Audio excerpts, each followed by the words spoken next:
dropped at the 48-yard line. That's 3 yards short of the first down. Roger Steffen over there defensively for Oklahoma, number 9. Well, I think we get a good look at Oklahoma's defensive team speed there, Drew. Talk about feathering the quarterback and stretching it. And that's exactly what Oklahoma did. Now, will Hatfield go for it again on 4th and short? He's saying, not going to go this time. We're going to punt the ball away. Now, I'd be alert for a fake, though. He's already shown he's got a riverboat gambler mentality in this football game. I'd make sure the ball's punted away before I release down the football field. There's a punt return there. Thatcher back at his own 10. Hale will punt it, and it's a good punt. And it takes a Rice bounce. They down it at about the 5-yard line. Great job. Patrick Dendy got down on special teams.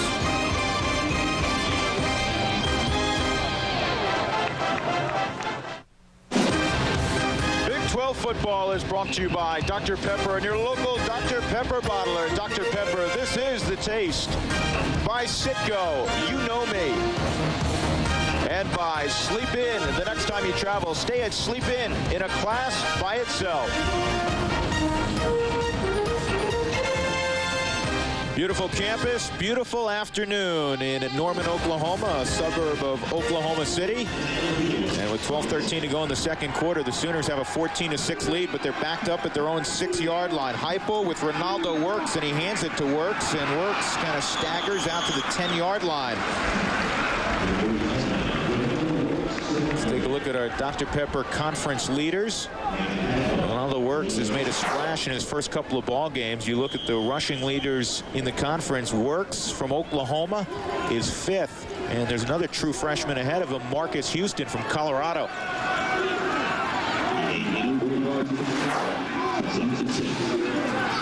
Heupel on 2nd and 6, throws in the flat, Works.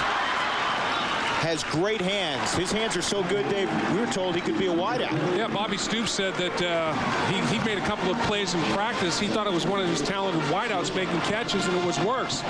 You know, Works as a running back, look at him, long legs, long arms. Robert Smith, remember Robert Smith at Ohio State plays with the Minnesota Vikings? I mean, he's got the long appendages. You know, remember Frank Murphy at Kansas State with the long arms and long legs, and he's got deceptive speed with that long gait. This kid's the real deal, and he prepares himself well as a freshman too. 3rd and 1, he gets the call, and I don't think he got there. No, he bounced it and didn't get there. He bounced and lost his footing. And I think it's going to be 4th down. I'll tell you what, though, the guy that blew it up for Rice is Clint Johnson. And he's limping off the field right now, but he got penetration, and he's submarine. Watch it right at the top of the screen. Watch Johnson get the penetration, and he's the one that made Works bounce it. Heupel carrying out his play fake, but there's the bounce with the penetration, and as a result of that, and Rice captured the line of scrimmage. That's one of the things they want to do, not get pushed around. They're doing a decent job. And now Oklahoma's Jeff Ferguson will punt it into the wind. Sean White at his own 40. And this is a low line drive. White to the 36. The first man who initially missed recovers and makes the tackle. That's Ante Jones, who's battled injuries throughout his Oklahoma career. A 51-yard boot into the wind. And instead of half a field, Rice at their own 36. They thought they were going to have much better field position than that. Well, they decided to kick a low line drive to combat the wind because they had real confidence in the speed of their coverage people, and Jones showed that the confidence was deserved. He got down the football field, and boy, did he show some determination. Stayed after it and made the play. Corey Evans will start this series at quarterback. At least he'll take the first snap.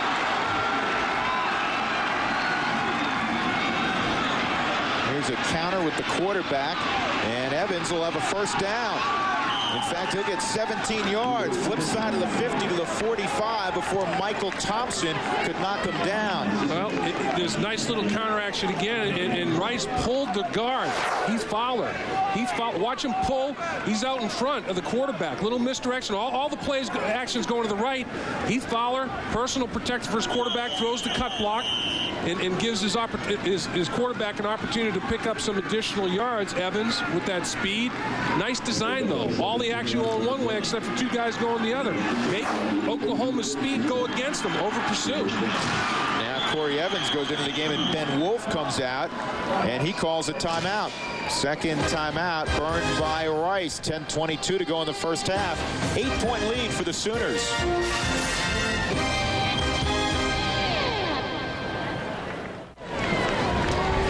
Well, Matt Weber is the receiver that got his team on the board. He caught the touchdown pass. 4th and 6. Weber catches the ball from Wolf. Thompson gambled. And Thompson lost in that gamble. Took a bad angle to the football. Weber made him pay. And that's how Rice got on the board. And then the celebration penalty and 12 men in the huddle. A 40-yard extra point was no good, and that could come back to be a factor in this football game. By the way, that last timeout called by Rice, actually their third, so they're out of timeouts. Wolf to throw, and he bounces it to Okonkwo, who is open. And I'll tell you what, when Rice does throw the football, this year just 33% completion rate, obviously that is not good. But when they surprise Oklahoma and throw it, they've got to hook up when they have a guy wide open, don't they? No question about it, Drew, and everything was good. Throw it on first down. That's a good down to throw the football because you're throwing it because you want to, not because you have to. And the play was there. The route was open, but Wolf just did not execute. And Ken Hatfield said, you got to get it there. Evans back in. And Evans has the corner. Corey Evans inside the 30. To the 24-yard line before he was spilled by Derek Strait. Well, it was the same play that they utilized before.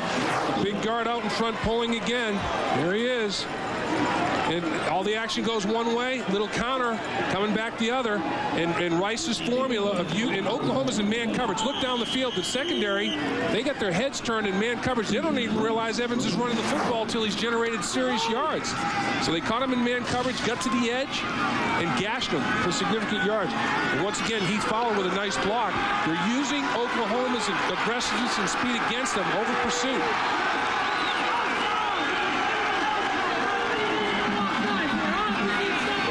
Cutback lane. Oh, man, he takes a punishing shot from Rocky Kalmus. I mean, Kalmus came up and handed him his business card. Kalmus, Mr. Contact. I tell you, he's Bam Bam. This guy likes to strike you. And look, here's a linebacker now. He's pursuing. He's down the line of scrimmage, sheds the block, hurdles him, and detonates. Of course, he has some nice help down around the legs of Stephan. But Kalmus says, hey, you're sitting prey. I'm going to make you pay.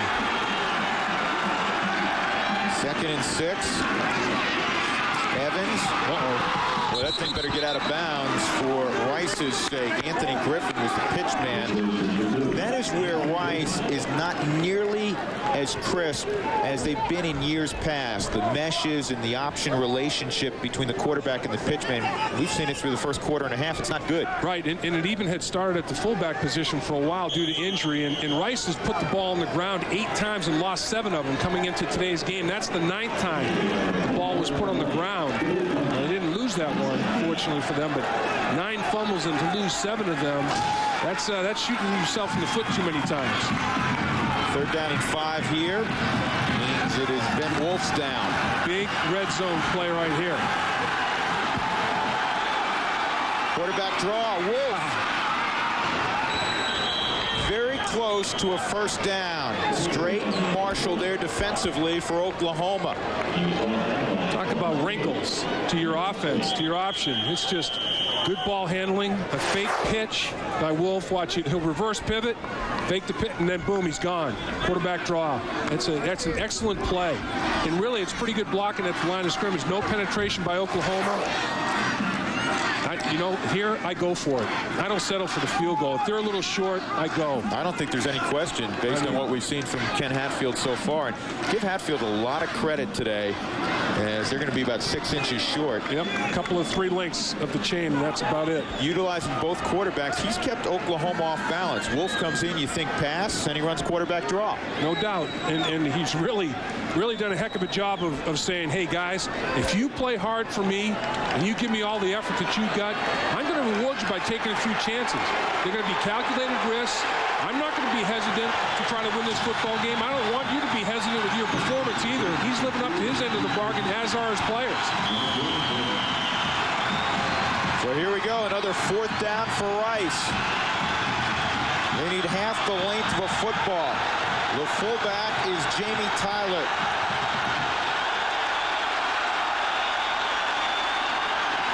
Wow. I don't know. I mean, if he got it by millimeters.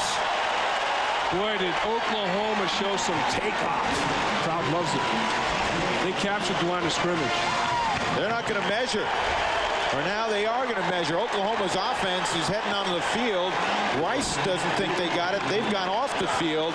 And now John Laurie signaling to the chain crew that indeed he wants a measurement. But based on where they put the football, I think they lost yardage. And both teams seemed to think that way as they departed the field. Yeah, they did. They lost about 5 lengths. They needed 3 lengths for the first down, and they lost 5. It all starts up front. And look at Fisher. He almost intercepts the handoff. Oklahoma captured the line of scrimmage. Oklahoma, there's no reason not to be aggressive on this type of snap at the line of scrimmage. And Oklahoma said, we're going to get there long before you guys even get out of your 3-point stance. And boy, did they. It all starts up front, and they won that battle. Big stop for the Sooners. Hey, Dave, Rice has done everything necessary for a decided underdog coming into a hostile environment except score points. Yeah, and you have to take advantage of that type of opportunity. I mean, I don't disagree with anything that Rice decided to do. I think Ken Hatfield said, look, we're in the red zone. How many times are we going to get here? When we get here, I want to score touchdowns. I don't want to settle for field goals because Oklahoma can score so many points. I agree with all the line of thinking, but you have to execute and take advantage of the opportunity. Heupel out of the gun all afternoon, and he finds the man, Antoine Savage. 27-yard line, first down, Oklahoma.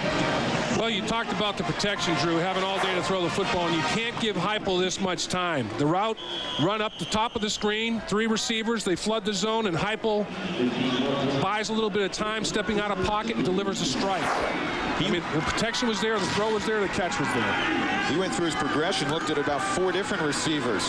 Heupel, wow, great catch, Trent Smith to the 47-yard line.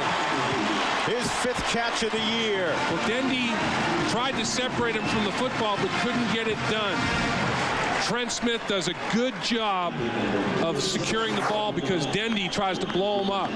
Here's Smith running right down the middle of the field. I mean, you got a tight end that can stretch it a little bit down the hash mark. Here comes Dendy. Tries to strip it. I would have just blown him up a little bit more than he did. But Smith, good hooks.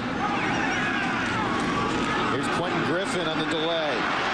And he sneaks through for about 8 yards. Lance Redmond and Justin Engler bring him down. Now a fight going at about the 31-yard line. Well, there's laundry everywhere on this one.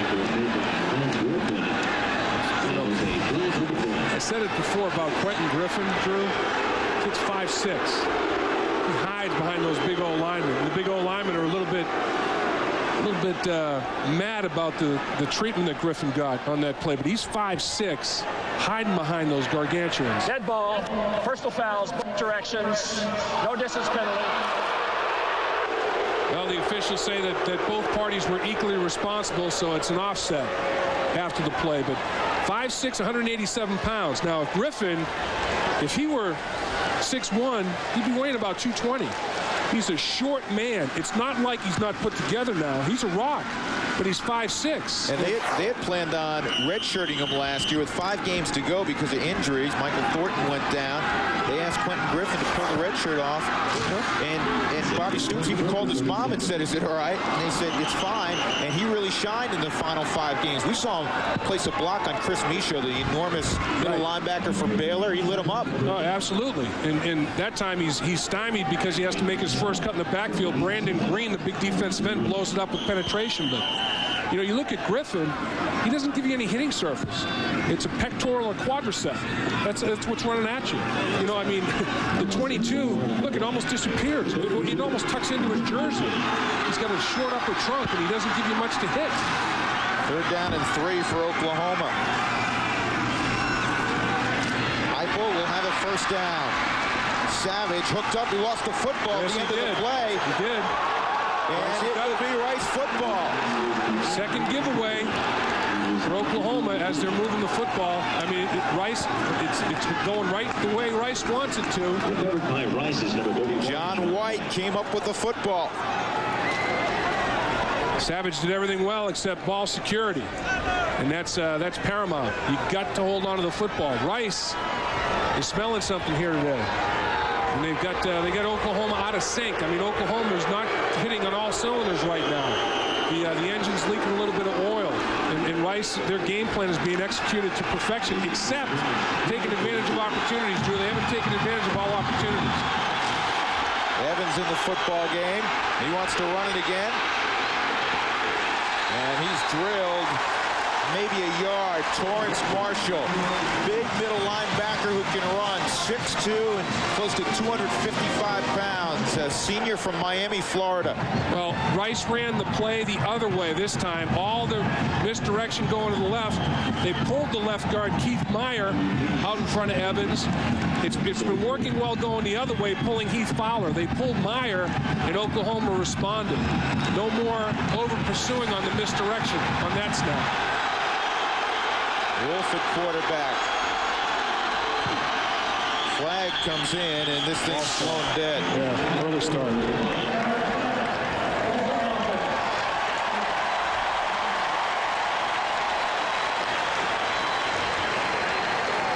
And Hatfield is coaching a heck of a game today. I mean, he has a definite game plan in mind, and for the most part, it's going his way. But when you get in the red zone and you go for it on fourth down, you have to execute. You can't come up empty when you get the ball in position to score. And the big offensive line for Rice is trying to get it done up front.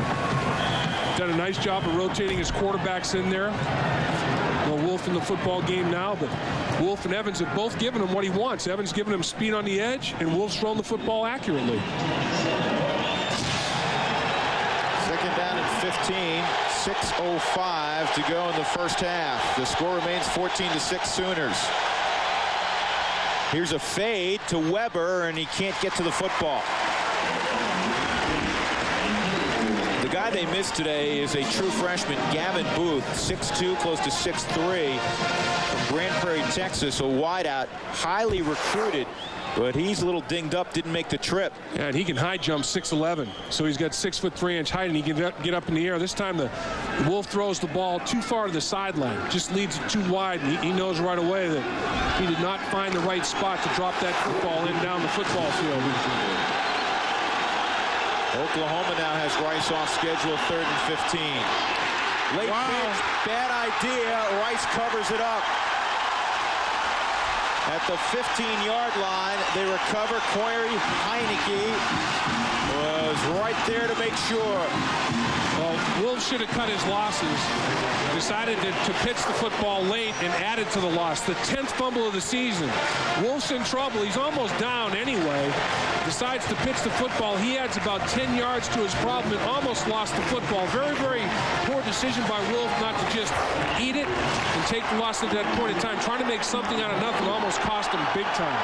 Sean White able to get there and cover the football. Travis Hale now will punt from deep in his own field of play and rushes the football back to the 31. Here's Thatcher. Pretty good coverage by the Rice Owls. Well, there's a jet stream blowing down there. That ball was airborne. 54 yards in the air. 5:03 to go. 14-6 Oklahoma. Let's take a look at our Dr. Pepper Big 12 South standings. Texas Tech, Mike Leach, the O coordinator here in Norman last year. He's 4-0, and we'll see Texas Tech next week against the Aggies of Texas. And they battled many times in the old Southwest Conference. I mean, that's going to be a heck of a battle over there at A&M next week. It'll look a little strange without Spike Dykes on the sideline. No doubt about it.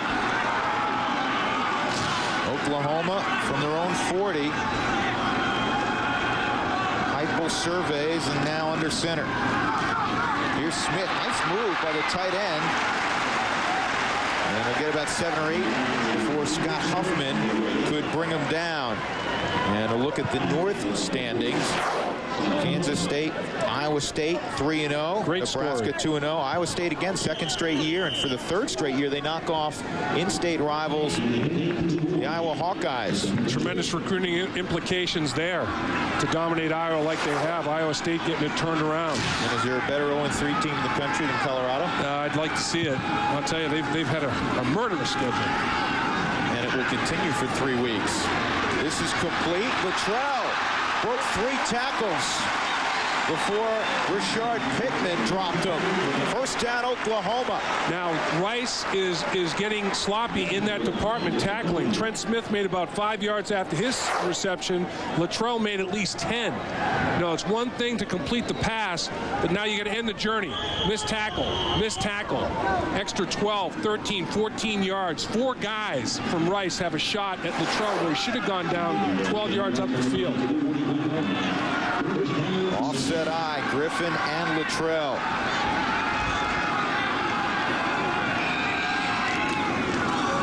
Griffin inside the 40 to the 39. You got to love 35 Seth Littrell. Very productive offensively, primarily a blocker, but he'll catch the football for you as you see B.J. Ferguson down on the field. Can't lose him. No.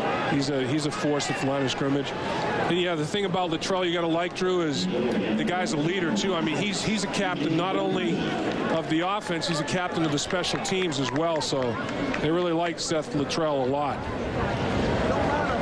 Ferguson's helmet's now off, and he's hurting. 290-pound junior from Allen, Texas, who was honorable mention All-WAC a season ago. You know what? I'm wondering if this is a case of just getting hit below the waist, if you know what I mean. I mean, I think he's just trying to compose himself. I think he got hit square below the waist. That might be a little bit of a problem. Although now he's limping on that left ankle significantly.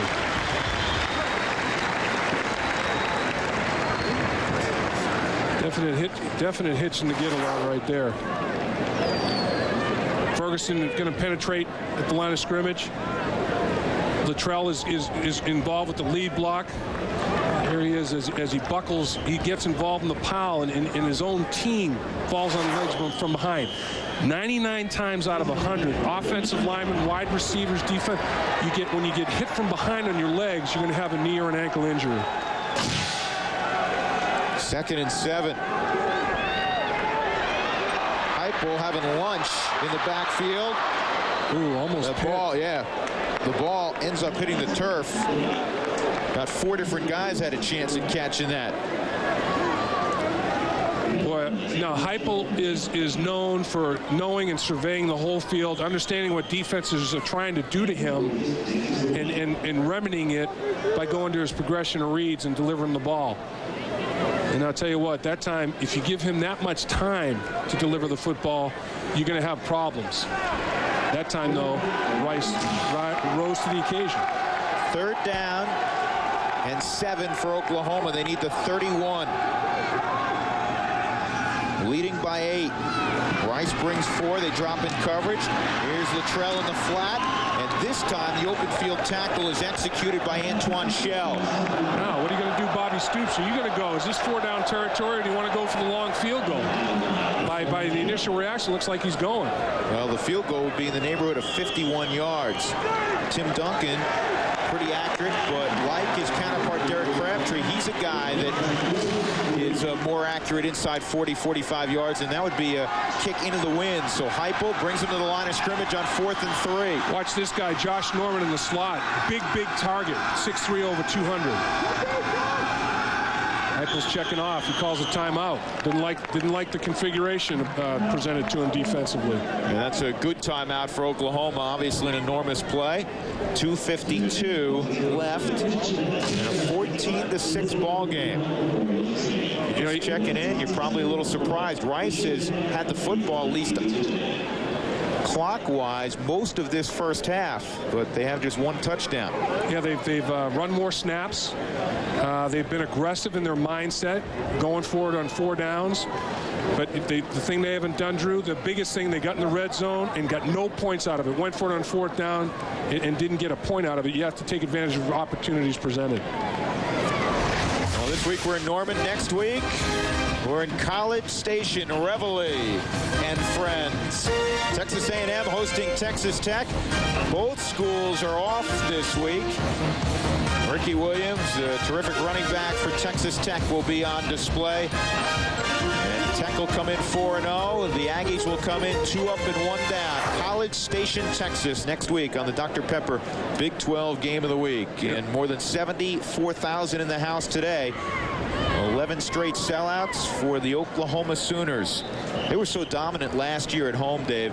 They went clean 5-0. They outscored their opponents in 99 at home, 178-16. Are you kidding me? And that's what you want to have, Drew. You want people to shake in their boots coming into your home to play. I mean, you want to protect your den.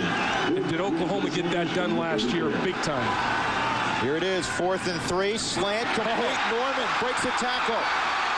Breaking another tackle to the 5-yard line. You called it. Yeah, that big boy. I'll tell you what, he is a target and a half. 6'2", 233 pounds. Once again, missed tackles, yards after catch. Norman in the slot. You know, you bring him in and you get matchup problems. I mean, he's bigger than most defensive backs. Here's Norman. Watch him run down the middle of the football field. He gets an easy release. Now he splits the defenders. You know, you got to tackle the big fella. He splits the linebacker and safety. Heck of a stiff arm. I mean, what a shot to the chops of Kenny Smith. Griffin to the 1.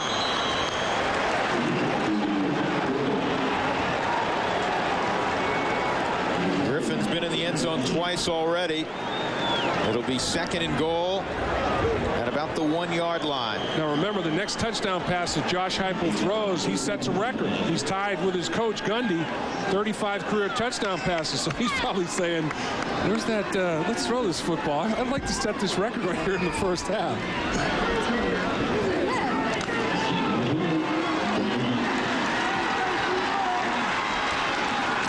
Griffin again, and he stood up just shy of the goal line and sent backwards. Jeff Vanover, number 4, led the charge. He'll get up last. Redshirt freshman from Diboll, Texas.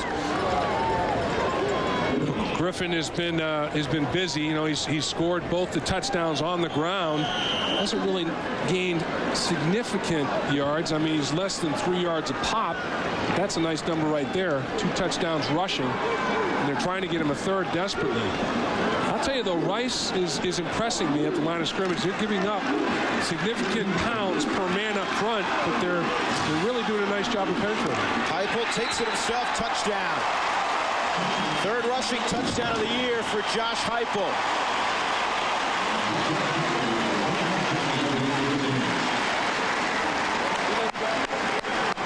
He's a guy, Dave, that's a little bigger, a little stronger this year, Heupel, and that guy, speaking of big and strong, is all of that. Josh Norman on 4th down. He took it to the 5-yard line. Josh Norman's a matchup nightmare. Bigger than members of the secondary and faster than linebackers. Tim Duncan does his job. 21-6, Oklahoma with 1:08 to go in the first half in Norman.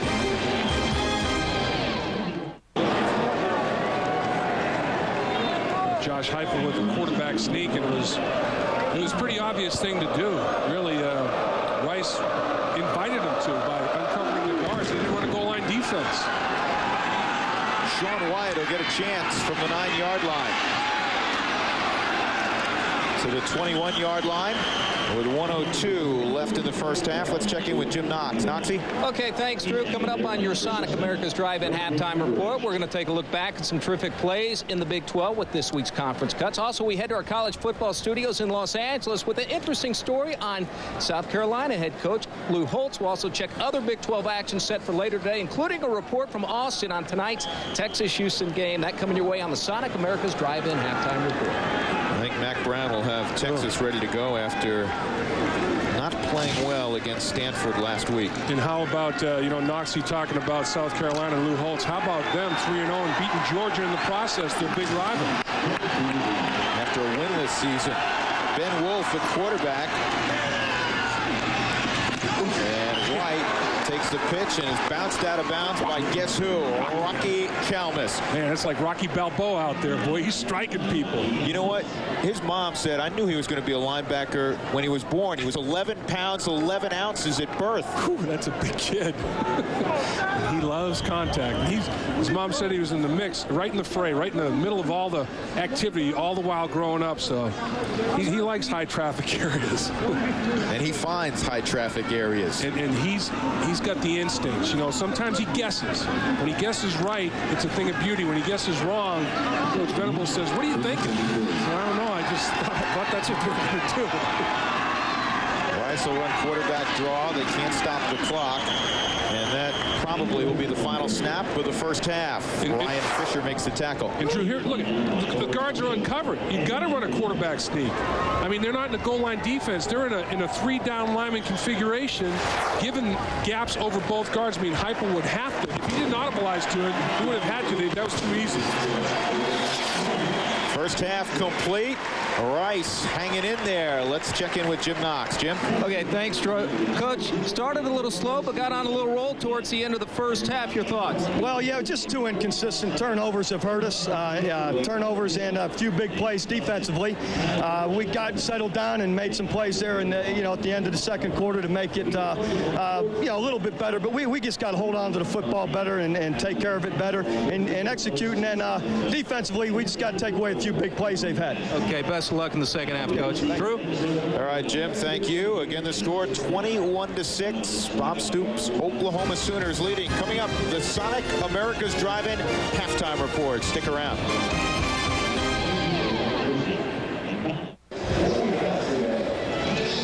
Memorial Stadium, Norman, Oklahoma. Our halftime score 21-6. Drew Goodman with Dave Lapham and Jim Knox. And here were the critical plays for Rice in the first half. Both came on fourth down, Dave. Right on. And 4th and 6 is this situation. And convert. This turns into a touchdown. You have a quarterback that makes the right read to Weber. Wolf puts the ball right on the money. A big gamble by Thompson. Didn't work out. Now 4th and short, less than a yard in the red zone again. Rice goes for it. Oklahoma stuffs it. Rice scores a touchdown one time. The second time they get no points. You have to take advantage of all opportunities, not 50% of them. Nobody knows that better than Ken Hatfield, and he is downstairs with Jim Knox. Jim? Coach, down 21-6 at halftime. What do you feel your club needs to do to get back in the game? I think we just got to keep fighting the same thing we're doing right now. We feel like we have a chance. We had a couple of turnovers here. We've had great field position. We just got to keep doing the same thing. Play good field position. Don't turn the ball over, and we'll win the game. Best of luck in the second half, Coach. Thank you.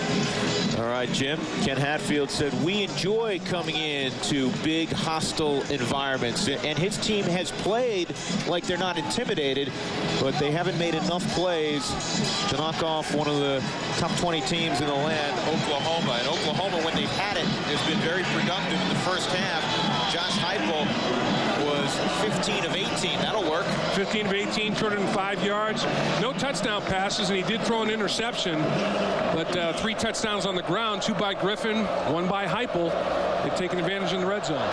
Sooners will get the football to begin. Damian Mackey and Antoine Savage back deep. And this one sails through the end zone, so Oklahoma will start at their own 20-yard line.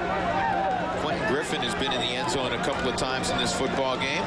Antoine Savage has a couple of catches. And we've seen Ronaldo Works a little bit today, the much heralded freshman. And there's Josh Heupel, as we talked about, an unbelievable completion percentage. You complete 5 out of 6. That's basically what he's doing. That's pretty strong. Now the interception was probably his worst throw of the day. Threw the ball low and behind his intended receiver. This kid, you don't realize it. 205 yards. I didn't realize he'd thrown for that many yards. It was a quiet 205 yards. That wasn't so quiet. Great strike to Andre Wolford. This kid Wolford's a tremendous athlete, just a sophomore, 6 foot, close to 200 pounds. He may be the best cornerback they have. Well, I'll tell you, he was compared to Chris Canty, and basically it was the opinion this kid's a better athlete than Canty, a two-way guy. Ran a nice route there, and Heupel put the ball right on the money to the outside.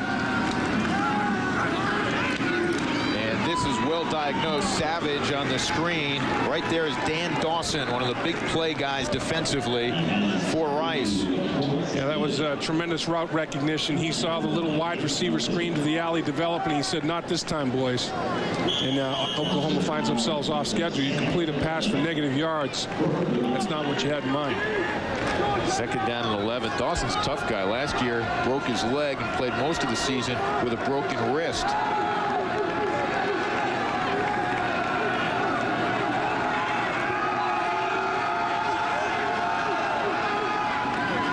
Rice drops into coverage out of the backfield. Here's Griffin with room.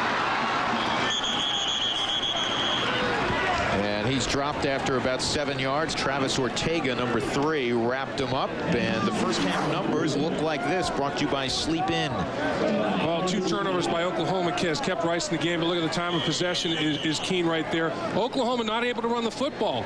Now, I said Rice had to throw for 100. They get 53 at the half.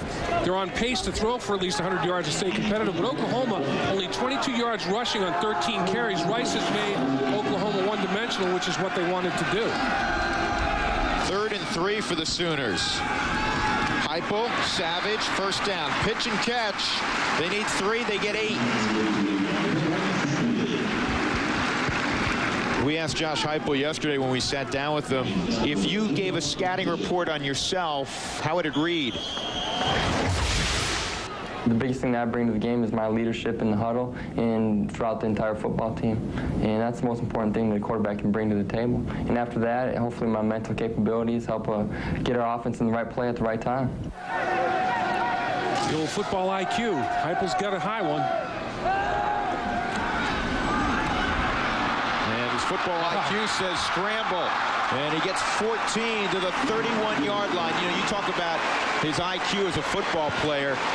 He grew up around the game. His father, Ken, is the coach at Northern University in Aberdeen, South Dakota. Watch the pass rush lanes here get distorted. Heupel says, oh, man, look, the Red Sea parted. The only guy in my way is the umpire, the official.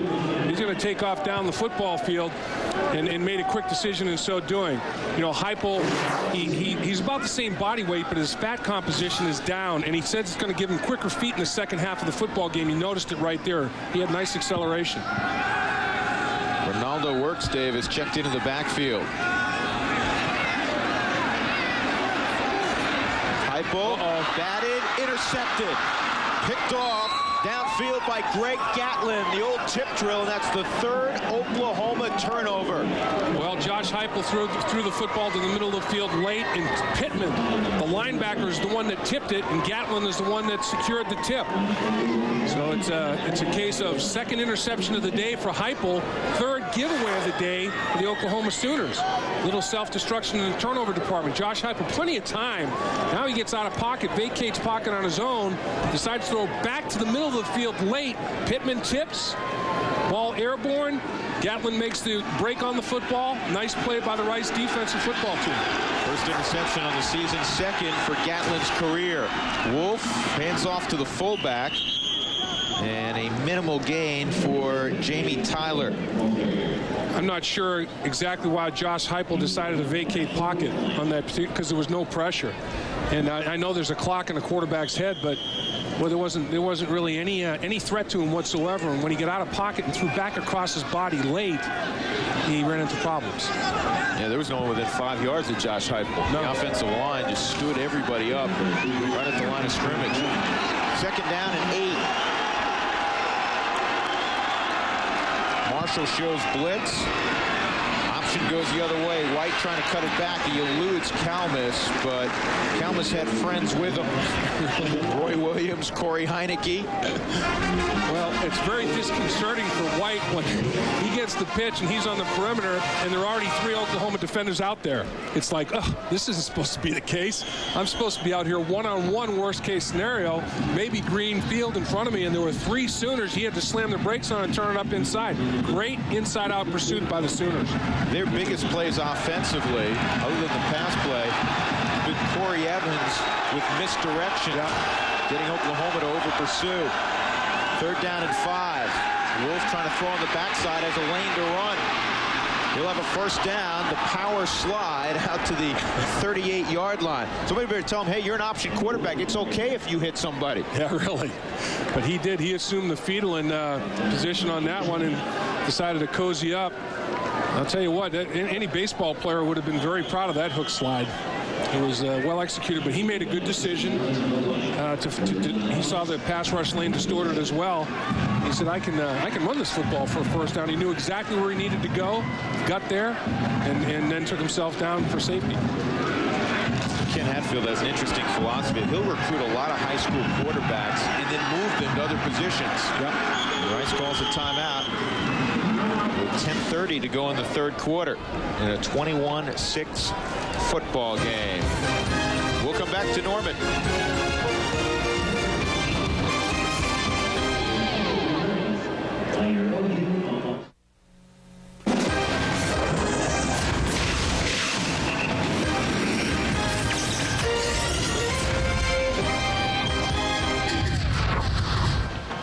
We're in Norman, Oklahoma. 21-6 the score. Drew Goodman, Dave Lapham, Jim Knox at Memorial Stadium, Owen Field. 76th year that the Sooners have called Memorial Stadium home. 1st and 10 for Rice. And after the timeout, they run the fullback to the 40-yard line, Jamie Tyler. Well, the Sooners came into this football game, Drew, +4 in the turnover department, 5th best in the country. They're -3 today. So they've undone a lot of good by giving the football up today. Rice, on the other hand, has they've kept the football. They haven't given it away. And that's why they're in this football game to the point they are. Wolf attacks the corner. Good job there. And a nice move by White to elude one tackler. And he'll have a first down. I think it was Thatcher that missed the tackle on the edge. And as Thatcher couldn't finalize that play, White got the first down on a make-you-miss deal. Out near midfield. A reminder, next week, our Dr. Pepper Big 12 Game of the Week will emanate from College Station, Texas. The Texas Aggies hosting the Red Raiders of Texas Tech and Mike Leach. I'll tell you a funny story in a moment that Bob Stoops related to us about his former offensive coordinator, Mike Leach. Wolf on first down, wants a bundles, got a man out there, Sadler, and he hauled it in at the 10-yard line. Well, all week long, you talk to the safeties about don't get sucked up on the play action stuff in the option. You can't let the receivers get behind you. And Thatcher let that happen. I mean, he let Sadler get behind him. And the little fake of the option, and here goes the ball down the football field. Kalmus gets the hit late, but Thatcher's behind. You know, there's pretty good speed right there by Sadler. And no matter how much you work on it and how much you're not going to let it happen, during the actual game speed, you get sucked up in the play fake, and they hit him over the top. Here's the option, Wolf. That's almost a forward pitch to the 9-yard line. Anthony Griffin. And evidently, the pitch was okay, but just a couple of yards. He gets Sadler in stride. That's a touchdown. Sadler earlier this year, 68-yard touchdown, the best speed of anybody in a Rice uniform. Total offense, not the disparity you would figure coming in. No, particularly the 15-point deficit and the fact that Oklahoma's turned the football over 3 times and Rice hasn't turned it over at all. So Rice has done a good job of controlling the clock. They've had extra possessions by turnover because of Oklahoma's mishandling of the football. But here they are in the red zone again. They got to execute. Wolf cuts it up, nearly lost the football, and he'll hold on and get inside the 5-yard line. Kalmus tried to pull it out of there, Drew. Rocky Kalmus got in there and got right in Wolf's hands and tried to rip at it. Take a look as Wolf goes down the line of scrimmage. Watch Kalmus come over the top here and just rip at it. Rocky Kalmus almost separated him from the football, but couldn't quite get it done. 3rd down at the 5-yard line, huge. I still say 4-down territory. No need to settle for field goals now. You got to score touchdowns. Last time in the red zone, couldn't get it done. Got to this time. They can get a first down inside the 1. Corey Evans is checked in. Evans gets a block. He'll get in the end zone. Touchdown. They attack the corner, and Rice gets the touchdown from Corey Evans. Jamie Tyler's the guy that you talked about with the block, Drew. Tyler got a nice kick-out block, and quarterback just took advantage of that block and cut it up inside. I'll tell you what, the play that was huge in that drive was Sadler. The big ball down the field to Sadler set the thing up. Sadler got him in the red zone, and Rice finalized. We got a football game. And they will go for 2, I believe.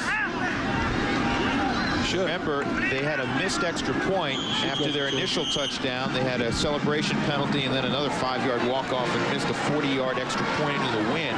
So Ben Wolf is out there trying to make it 21-14. Ken Hatfield's going ballistic on the sideline because his personnel group that he wanted on the field was late getting in there. He's frustrated.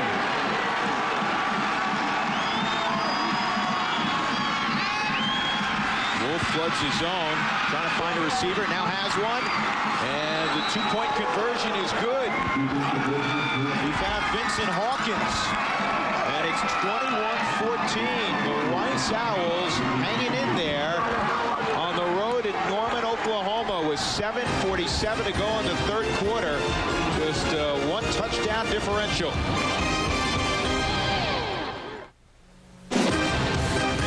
Football is brought to you by Bushnell, makers of the extra wide binocular, extra wide for extra fun. By Citgo, you know me. And by Dodge, do not follow, do not conform, be different.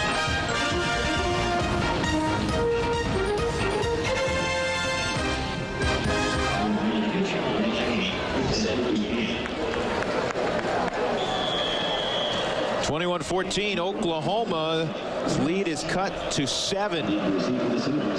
Brandon Skeen will kick it deep. Antoine Savage and Damian Mackey back there. Savage from the goal line.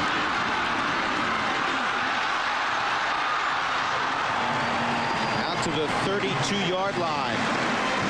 Kenny Smith made the tackle covering the kick. Here's the touchdown again for Rice on the option, Corey Evans. Watch the block by the fullback. Evans gets the touchdown, but watch the kick-out block. Here he comes, kick-out, boom on Kalmus.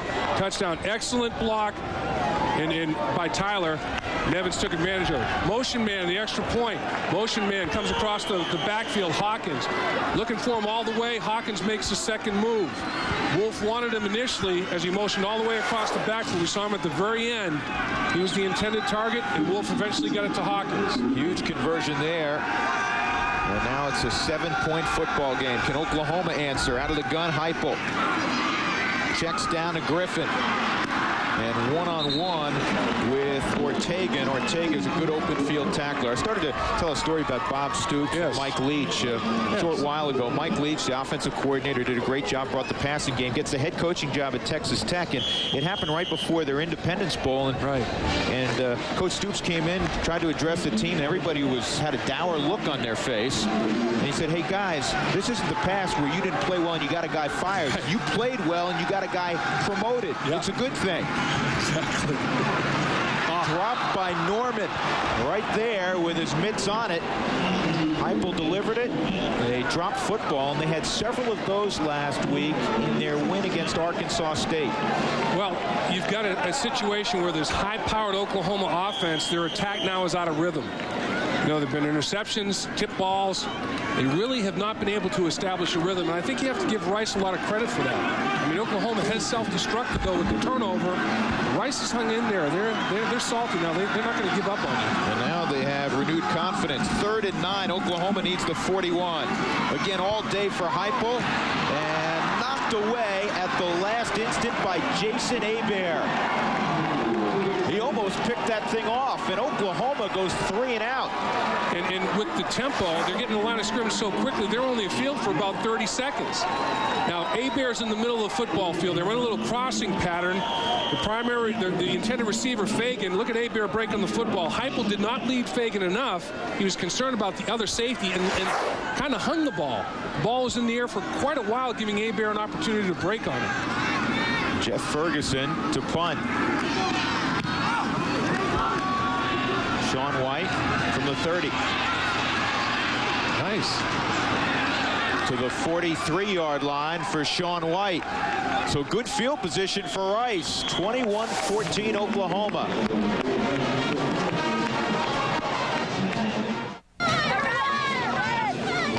Rather interesting. Oklahoma, 2 blowout wins to begin the season, both at home. This is the third of a 4-game homestand to start the season for the Sooners, but they haven't had the football all that frequently. They've been productive for the most part when they've had it, but right now they have a tussle on their hands. Well, turnovers are a great equalizer, and Oklahoma's coughed it up 3 times. And that's kept Rice in this football game, and Rice has done a nice job of executing their game plan. I mean, they've kept Son Wood, and they find themselves in a nice battle right now. Corey Evans, the quarterback.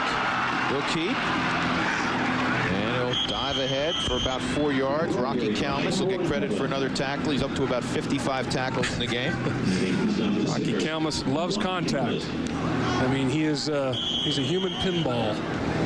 And he's not the biggest guy in the world, not the fastest guy in the world, but you know what? Nobody's going to outwork him. And if you have that mentality that I'm not going to be outworked, you can play. You can play on anybody's football team, and that's his mindset. Nobody is going to outwork him. Bright kid, too. Remember the academic All-Big 12 team last season. Wolf at quarterback. Whoa, he's in trouble, and he's dropped. Calmus again with his buddy Corey Callens. Boy, it was C squared, the C brothers coming on this one, and nowhere for Wolf to go, nowhere to hide. They did a nice job of containing him. You know, here Calmus is going to come on the blitz, and Callens is coming on the edge. Callens contains him and sacks him. Can't step up. Calmus is coming.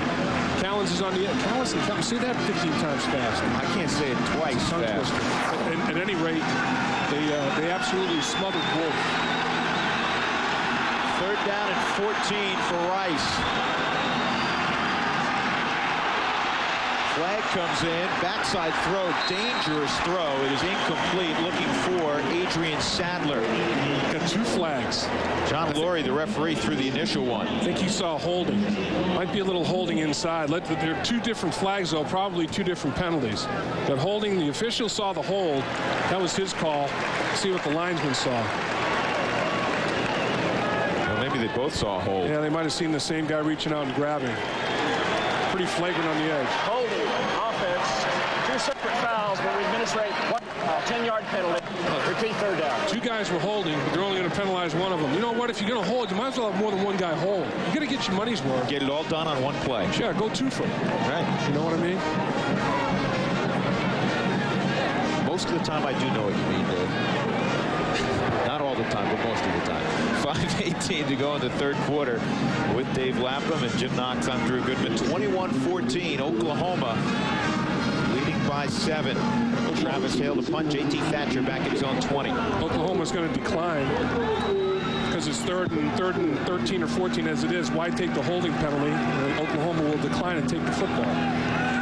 Makes sense. That's their mindset.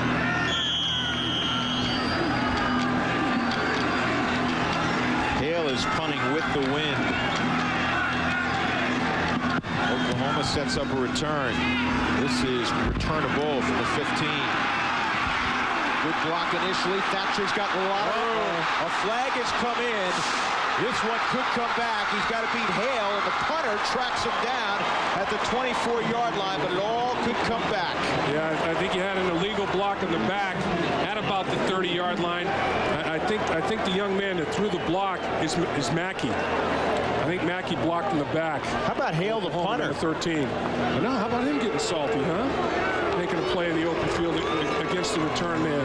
I think Mackey's the one that they caught at about the 30-yard line. The initial block that you described, Drew, was a good one. It was close. Watch the initial block take right there, and it's a pretty good block. Down the football field a little further, though, there was an illegal block in the back. And that's the one that brought the punt back.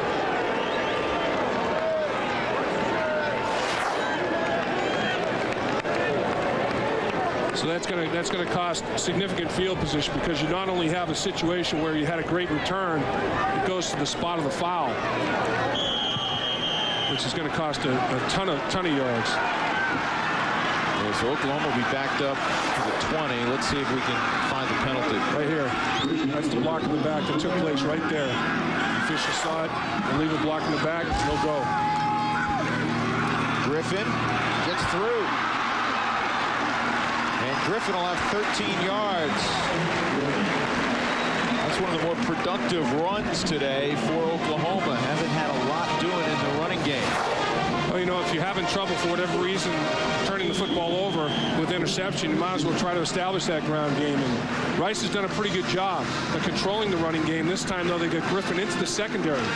The initial hit is not made until they get to Hebert at free safety.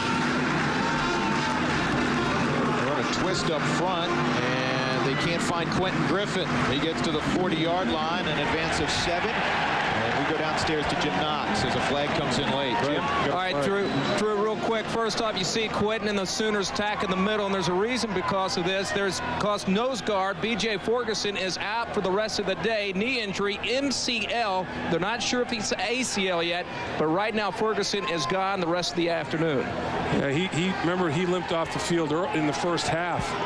And hasn't really returned since then, but that's a serious blow because he is active in the middle. Dead ball, plus for like both teams.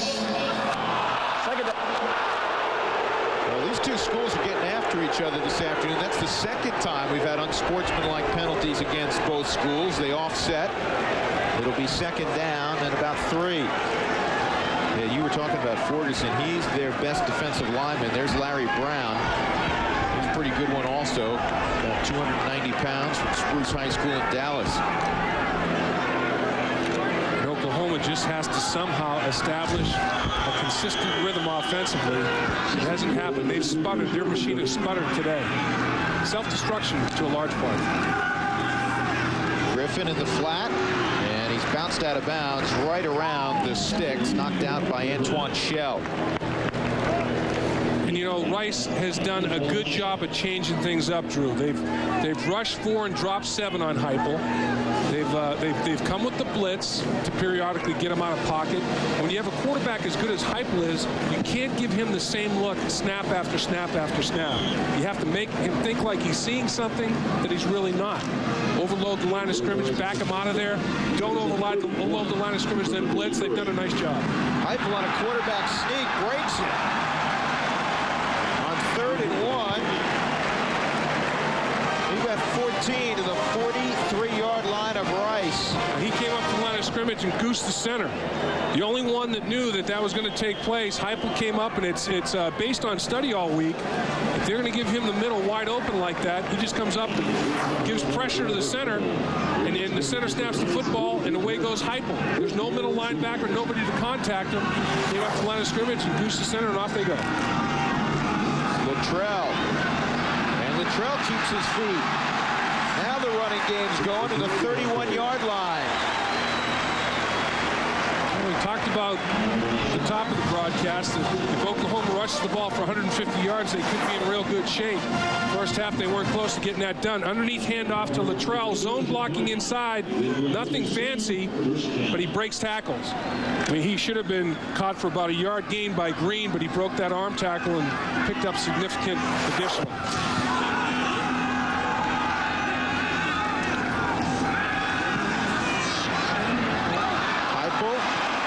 Complete. Smith. He had a lot of giddy up on that throw.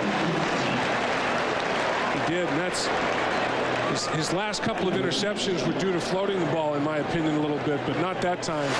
That time he threw more of a dart. Blitz pickup. Griffin inside.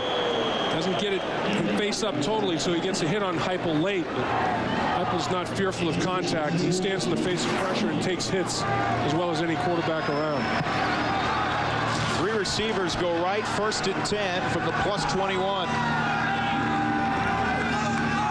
Heupel with Griffin next to him. And he gives it to Griffin. And Griffin keeps his feet. Griffin to the end zone. Touchdown, Oklahoma.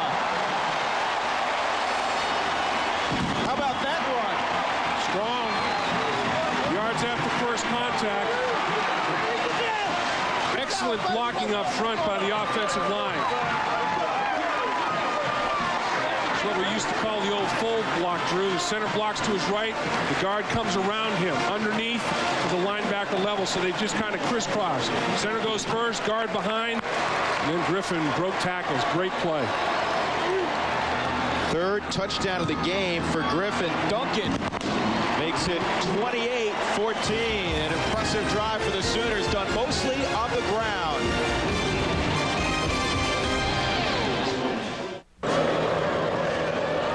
Quentin Griffin gets in the end zone again. 28-14 Oklahoma. Sophomore out of Houston, Texas. He had only one other Division I-A scholarship offer, and that was from Texas A&M. White gets across the 25 to the 27-yard line. Here's the scoring drive for Oklahoma. They threw it a couple of times, but 5 of the plays were on the ground, and they traversed 80 yards. Well, let's take a look at what happened up front. Here goes Burcham. Here comes Skinner, the linebacker. A little fold block right in the middle. And then Griffin does his thing. Breaks the arm tackle, and he shows great balance, gets the left hand down. Take another look. Watch him plant the left hand. Boom. Tripod. Balance, balance. Griffin, tremendous. Square the shoulder pads up. Golden goalpost time. Some of the Oklahoma faithful wondering why Ronaldo Works isn't the full-time starter despite his great beginning at Oklahoma. That's the reason why Griffin can play. Evans in trouble. He does well to get back to the line of scrimmage. The Oklahoma defense fired up. Roy Williams brings him down. You know, Drew, as we looked at the Oklahoma scoring drive, it was a 7-play drive, only took 1 minute and 20 seconds. The tempo. Oklahoma wastes no time in the huddle offensively. I mean, they're attack, attack, attack, get to the line of scrimmage, give the defense very little time for recognition of formation, and they really press it. But if they go 3 and out, they're not on the field very long, and they put a lot of pressure on their defense. They got to move the chains.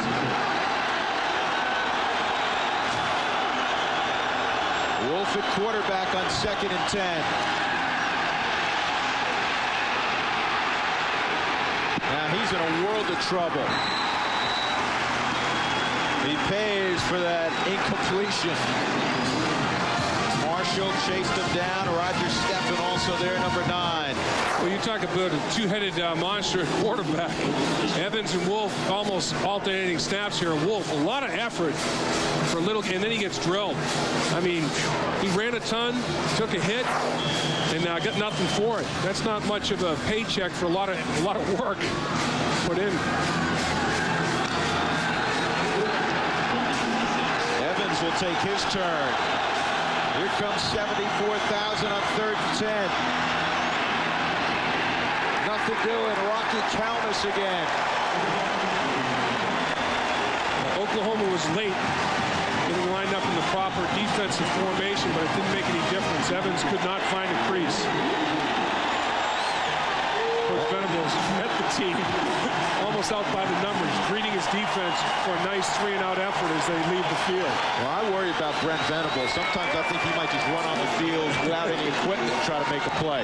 You know what? Brent Venables, the defensive coordinator for Oklahoma, this guy 2 years ago was the strongest guy on the football team. That wasn't very good. Mike Stoops, the assistant head coach we're looking at right there as the co-defensive coordinator with Venables. He's a strong kid. He was the strongest kid in the strongest guy in the Oklahoma program 2 years ago. Not anymore.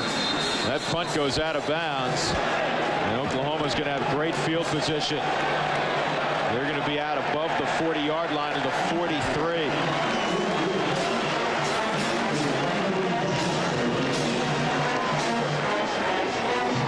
Josh Heupel today, he makes everyone feel like they're a part of things, doesn't he? Yes, he does. He's a left-handed quarterback, and he liked attacking the left quadrant of the football field today a little bit. But look at that, wide receivers. There are 12 of those. He checked down to his running back 6 times and tight end 4 times. But he does distribute the ball to all areas of the field, and he gets everybody involved. I mean, as I said before, he's got 35 career touchdown passes to 17 different receivers. That's phenomenal.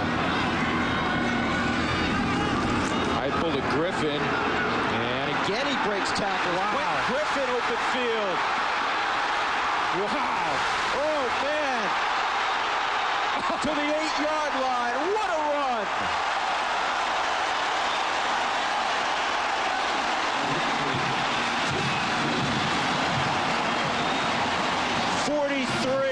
the advance. Well, as I said before, he gives you no hitting surface.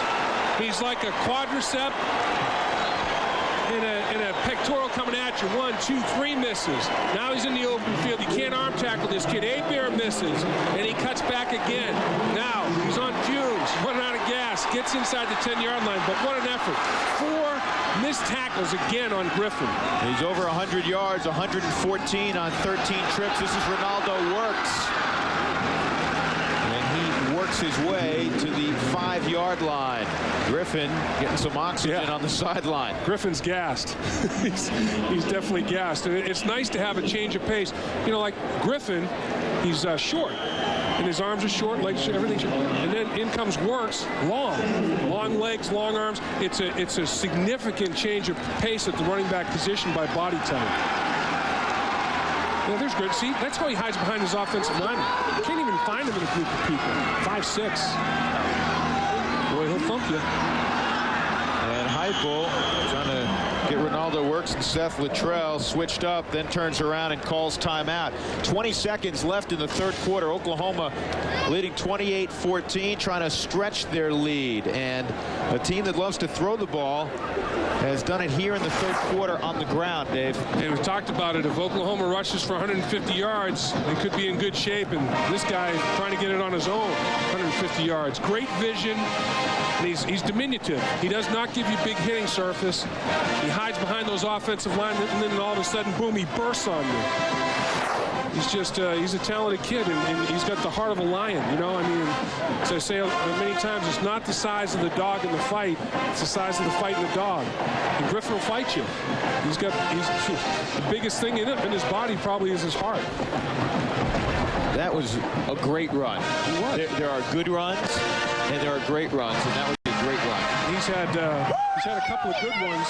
And then he put the asterisk behind that one. He put a little statement, a little emphasis on that lug. It would have been a double great run had he been able to finish the final 9 yards. Yes, but he picked up the piano at about the 20-yard line. He was trying to get it off his back, and it's just got a little too heavy. Give Bobby Stoops credit where others said, too small to play running back in major college football. Bobby Stoops said, no, I like what I see. This kid can play.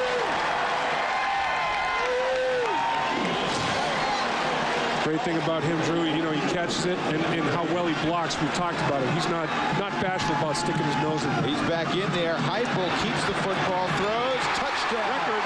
There it is, Josh Norman. And that is career touchdown number 36 in the air for Josh Heupel. And the record he breaks is that of his running back coach, Cale Gundy.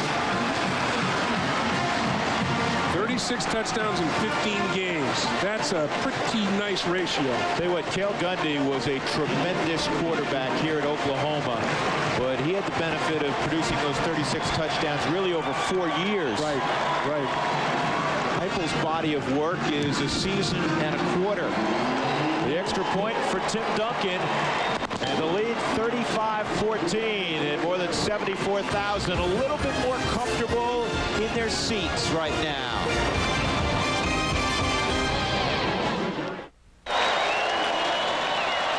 Josh Heupel has just tossed his 36th career touchdown pass here at Oklahoma. Cale Gundy threw 35. How many attempts did it take him, Dave? 751 attempts to throw 35 touchdown passes. Sean White on the return. And now Oklahoma's everywhere.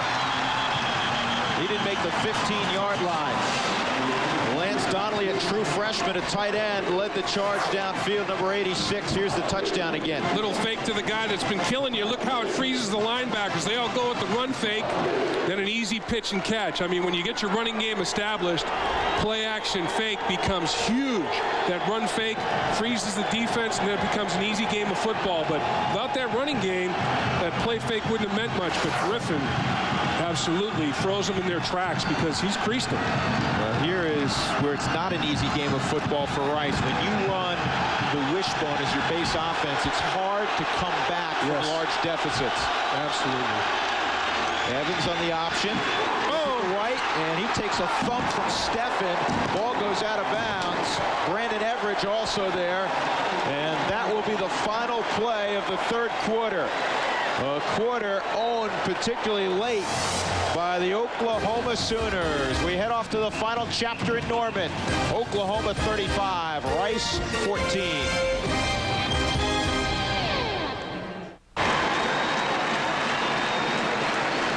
35-14 the count as we begin the fourth quarter.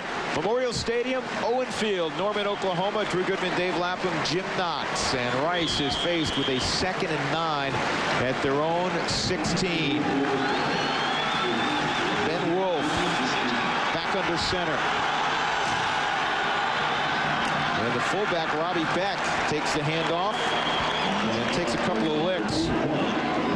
True freshman, Robbie Beck. Leading ground gainer coming into the football game with 121 yards, but that's his first carry of the day. Well, you mentioned it, Drew. You know, Rice behind, offense not conducive to come from behind, plus the field position. They start this drive at their own, inside their own 15-yard line, so he's got a long field to cover with a tough offense to do so. Wolf, look out from behind, Ramon Richardson. And that'll be 4th down.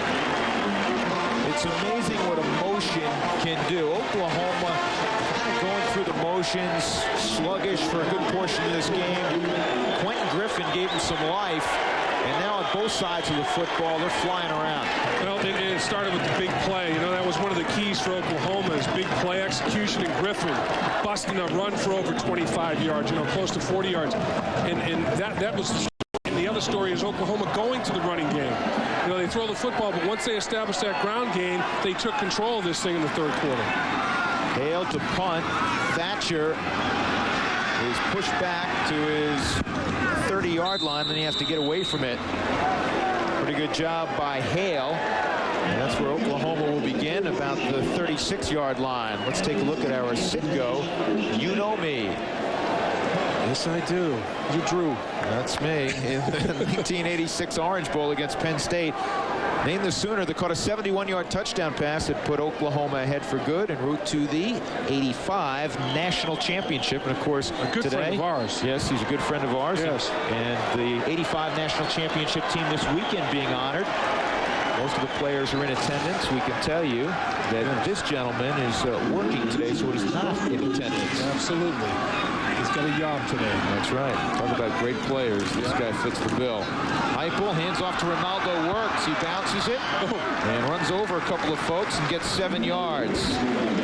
Ronaldo Works, Bobby Stoops and Mark Mangino, the offensive coordinator, compared him to Josh Heupel in his game preparation. Yeah, exactly. I mean, he wants to know exactly tendencies of the defense, and you see him bouncing here. Now watch him lower the shoulder and put the thumb. I mean, he absolutely ran over Gatlin to the point where Gatlin's helmet, he smacked the turf with his helmet. He snapped that head back. Jamar Mosey also in the backfield. Heupel double clutch, and then a little bit too hot for Mosey. He's a redshirt freshman from Blue Springs, Missouri, and it'll bring up 3rd down. Well, that touchdown pass that Heupel had for a career record at Oklahoma, he's now thrown a touchdown pass in 15 straight games too. So I mean, he's Mr. Automatic in that category, and things are automatic about him. He'll throw for 200 yards almost every time he steps on the field, and he'll throw a touchdown pass for his run every time he steps on the field. Usually two touchdown passes in 13 of his 15 starts. That is a 1st down.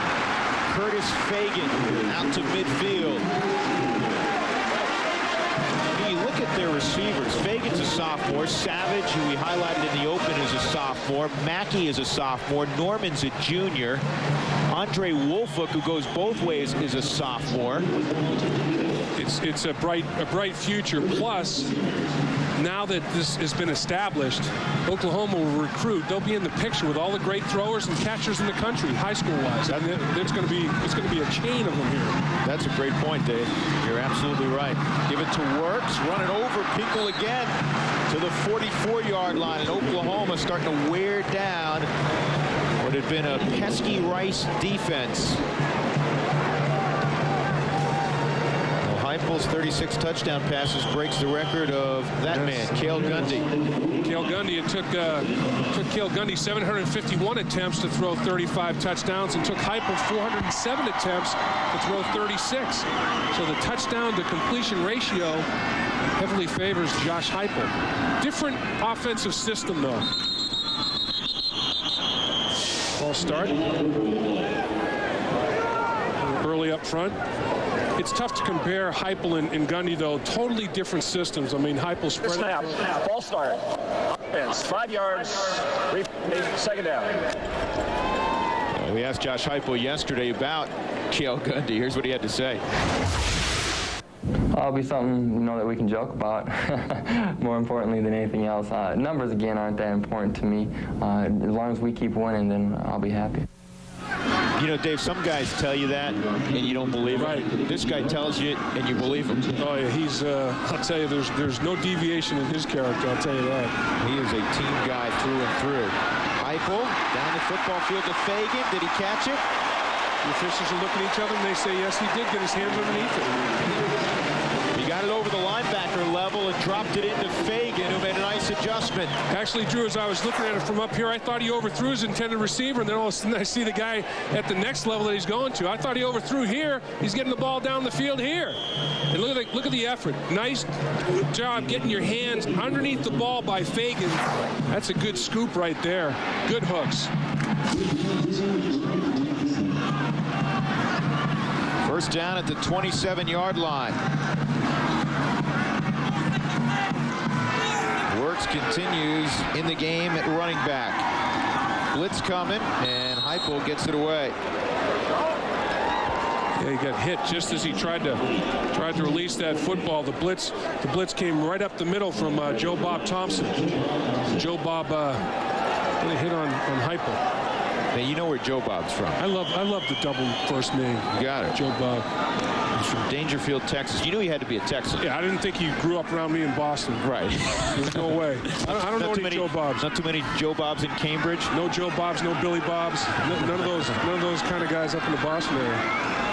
Second down and 10. Here's Works with Mosey in front, and flying through there's Pittman. That's a nice tackle. Rashard Pittman inside out tackles Works. It'll be third down. You can see that Works has got some special quality to him, and the thing that you like is a kid that has got all that ability, wants to be good, like we were talking about, before his first game, going over every single assignment with the coaching staff to make sure that he was on the right page. I mean, that's a kid that wants to do good, he's got the mindset. He's from Washington High School in Tulsa. He's also a very good student. Look, center forgot the snap count. Everybody moved. That's a guy that kid, and he's a little bit frustrated right there.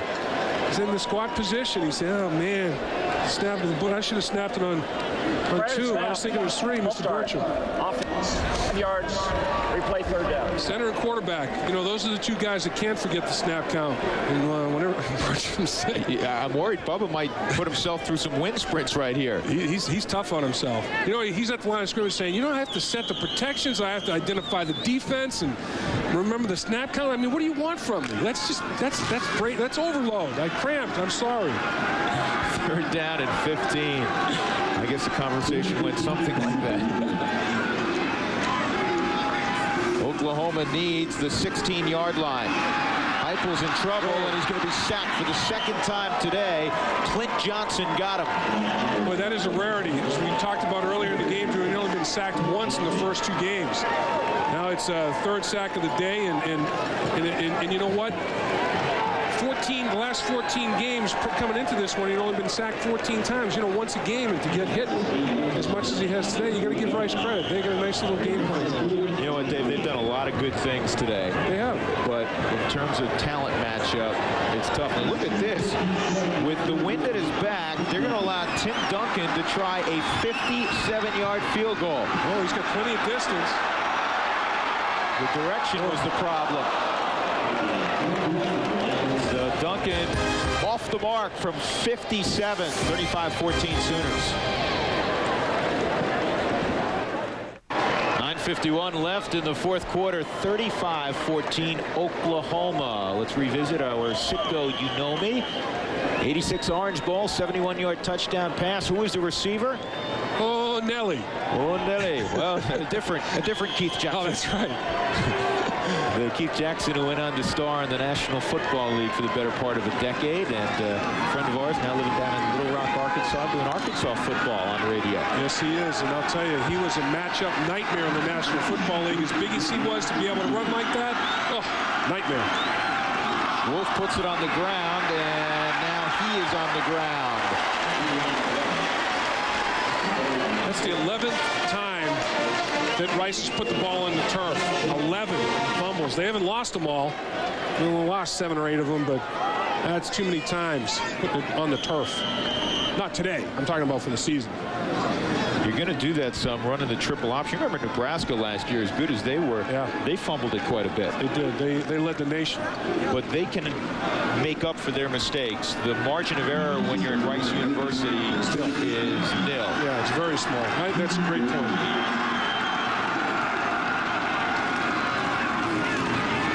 Wolf running for his life. It's hard to get wide against Oklahoma. They run so well. That's Brandon Everidge, a redshirt freshman, flying up from the secondary in his free safety spot.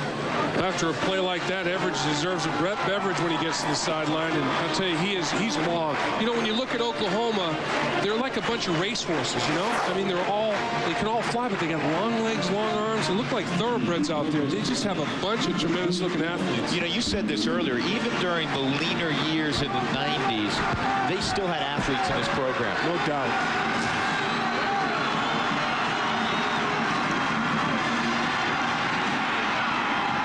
Complete. Is it enough for a first down? Nice move by Okoronkwo. Lunging toward the sticks. They needed 13 yards, and I think he got exactly 13. Yeah, he's saying he got it. He got up signaling first down, but he doesn't have that striped jersey on. They're gonna measure. They're gonna bring the chains from all the way across the other side of the field. But I'll tell you, it was a nice route by Okoronkwo. There was something to that effect. Out of pocket, change the launch point for Wolf, give him time to throw, and boy, he throws it accurately. Now he rolls to his left. As a right-handed quarterback, you have to get your feet set, turn your shoulders square to the line of scrimmage so you can deliver it accurately, and he did all that. Well, that's what, a link or so? That was made it. First down by a link. You were absolutely right. So Rice holds on to the football. Skosh. We were talking about the lean years of the 90s. How good were the Sooners in the 80s? Well, one way that you can define it is how they did with #1 picks. 10 #1s in the 80s, just 1 in the 90s. That was Cedric Jones by the Giants, 5th selection overall, who hasn't really panned out yet. Well, 61 total picks. That's more than 6 guys a year. I mean, when you look at #1 picks, first-round picks, they were high first-round picks. I mean, they had the first pick in the draft, the second pick in the draft. They had a bunch of top 10 picks. Ball's on the ground. It's loose. Kalmus flies in there. Rocky Kalmus falls on it. Wow. Second time in one series, center quarterback exchange problems. Kenny Hatfield, he's going to pop a cork. I'll tell you, his BP is about 1,000 over 800 right now.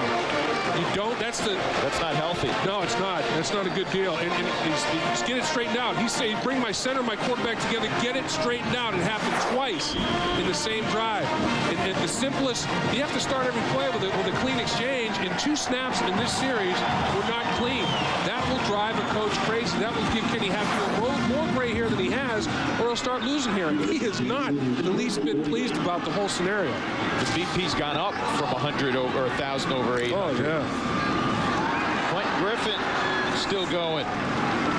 He gets 4 yards. Antoine Shell and our friend Joe Bob Thompson combine on the tackle as we approach the 8-minute mark in the fourth quarter. Well, how good are the Oklahoma Sooners? They've played teams, to be honest with you, that they have far more talent than. Right, and you look at this situation today. Oklahoma did not bring their A game, yet they're still up by 21. So it's a case of their X's being bigger, stronger, faster than Rice's O's. You know, so until they get a closer matchup athletically, it's going to be tough to determine. Ronaldo works, takes his turn. He'll get a couple of yards. Closed down by Lance Redmond. Rice is a very interesting university, one of the finest academic institutions, as most of you are aware, in the country. Yet I was surprised by this. Do you know what their enrollment is, Dave? Yeah, you were talking about that. The half, it's minuscule, like less than 3,000 kids. Less than 3,000 kids go to Rice University. I thought it was a bigger school than that. I thought, when you asked me, I thought it'd be like 12, 15,000. Way off. But they played Division I sports, and they've been very competitive. Out of the backfield, good throw to Mackey. He could take it the distance inside the 10 to the 8-yard line. Oh, boy, what a block on the sideline down the field by the receiver, Oklahoma. I mean, it's just a detonation on the sideline. Heupel with a little misdirection. He has a run-pass option and decides basically to get the ball down. Watch this block. Watch what happens on the sideline here. Whoop! That's a peel back. See ya. I mean, that's an ear hole shot. When the first thing that hits the football field is the side of your head, you know you were blindsided. And when that's shown to the teammates, they're going to love Donnelly. They're going to say, Donnelly, you made the play. Another one of those true freshmen that Bob Stoops has been raving about. Inside the 10 to the 9-yard line. Joe Bob Thompson tackles Ronaldo Works. Let's look at that hit, real speed. Here it comes.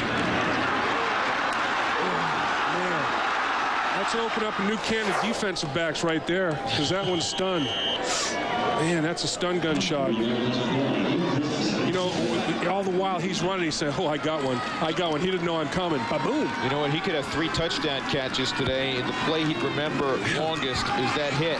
Works, trying to do it on his own. Not a bad job. Pretty fancy 3-yard gain.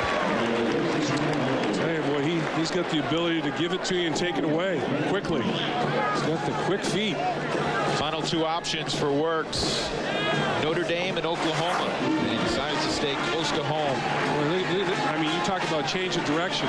That's because look how long his legs are. You know, usually a guy with short legs, you can see the jackhammer action, but to have a guy with his legs as long as he has to be able to change the direction that quickly is outstanding. 3rd down and 5. Heupel in the flat to Works. Wow. Cuts back, beautiful move, touchdown. Woo. And sailing out into space went John White. His 5th career touchdown already, and his career is not 3 games old yet. Boy, and Heupel gets his 2nd touchdown pass of the day, so chalk up another 2-touchdown day for Heupel. Now 14 out of 15 games with a couple of touchdown tosses. And that was worse because there were 2 Rice defenders that could have made a play inside the 5-yard line. He made them both miss. Duncan splits them 42-14. Oklahoma now running away from the Rice Owls. Big 12 football has been brought to you by Dr. Pepper and your local Dr. Pepper bottler. Dr. Pepper, this is the taste. By Buick and your local Buick dealers. Isn't it time for a real car? By Bank of America, the official bank of the Big 12 Conference. And by Southwestern Bell, the official telecommunications company of the Big 12.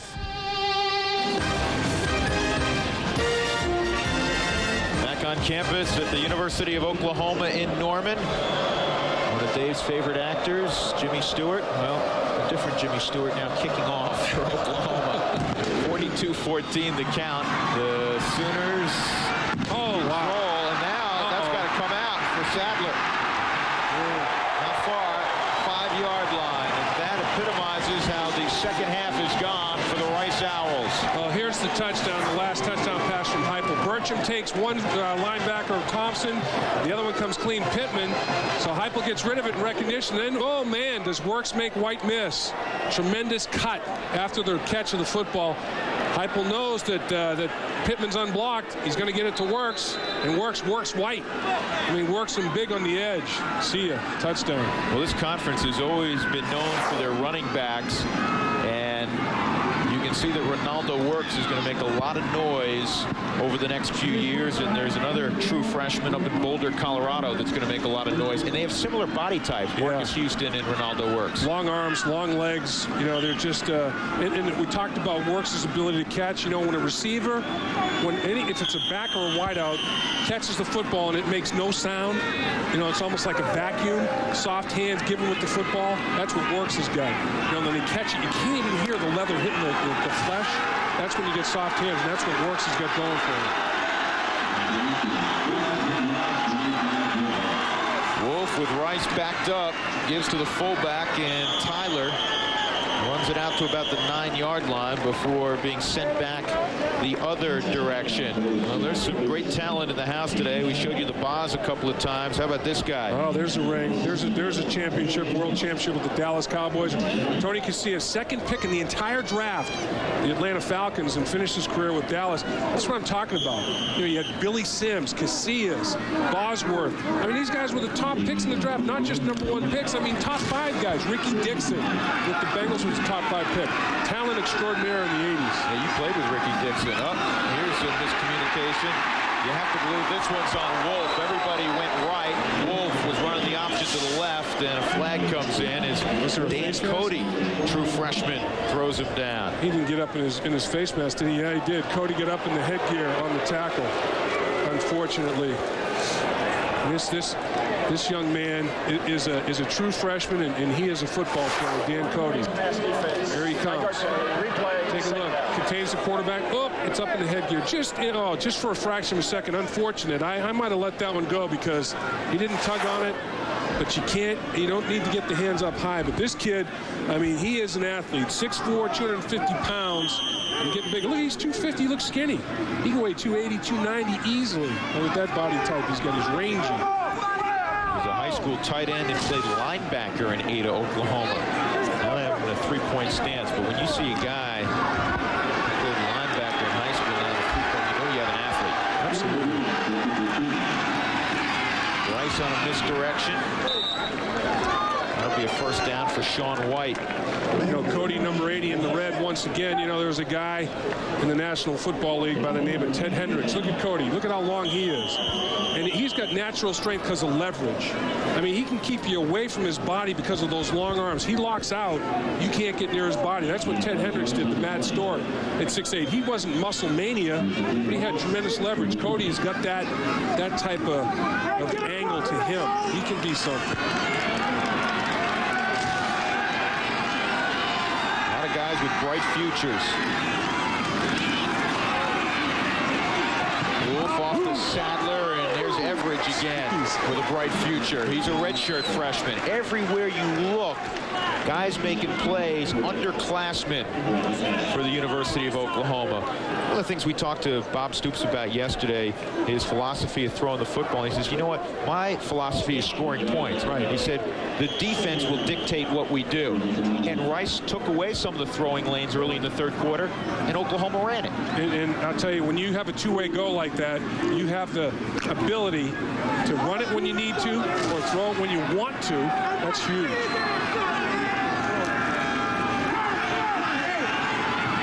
Wolf and Sadler separated from the football. There's Everidge. Backup free safety all over the place. Everidge is like a heat-seeking missile out there. He's supporting the run on the pitch. He's disengaging receivers from the football. This ball is on target, on the money, but Everidge, he's just faster than the football. I mean, he got there and timed it perfectly. I mean, his contact was simultaneous to the arrival of the pigskin. 3:15 to go in the football game. 3rd and 9, 42-14 Oklahoma.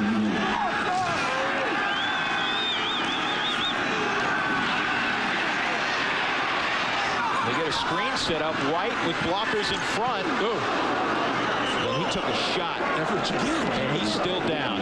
He got the first down, but Everidge put a lick on Sean White. And he's grabbing that, looks like his right knee a little bit. Everidge has been hitting people low. I mean, he's not only been striking them, but he's been striking them low. And pretty good for a kid who came as a quarterback. Yeah. Brandon Everidge was a high school quarterback. Jeez, pretty physical QB. He's putting his helmet across the bow, and when he delivers the hit, it's serious. Screen pass, lineman out in front. Watch Everidge though as he hurdles. Boom! There's a shot right. I mean that wasn't to the knee. That was right to the hip, right where he bends. That's a hip pointer waiting to happen right there. Here comes Everidge. Whoop! And he struggles. Just absolutely. I don't know, his rib. He might have taken the wind out. It was just a rocket shot. That's a TKO. Yeah. He staggered down. Wolf. Everidge to coverage. And Everidge came up with the football. Why not? It's his series. It is his series. Brandon Everidge, after a couple of big thumps, comes up with a pick. Okoronkwo is the intended receiver. Everidge says, you know what? I'm a hitter, but the thing I like to do best is get my hands on the football. So he took it away. Boy, what a defensive sequence for number 7 in the red. 2:52 left at Norman. The Sooners on a roll.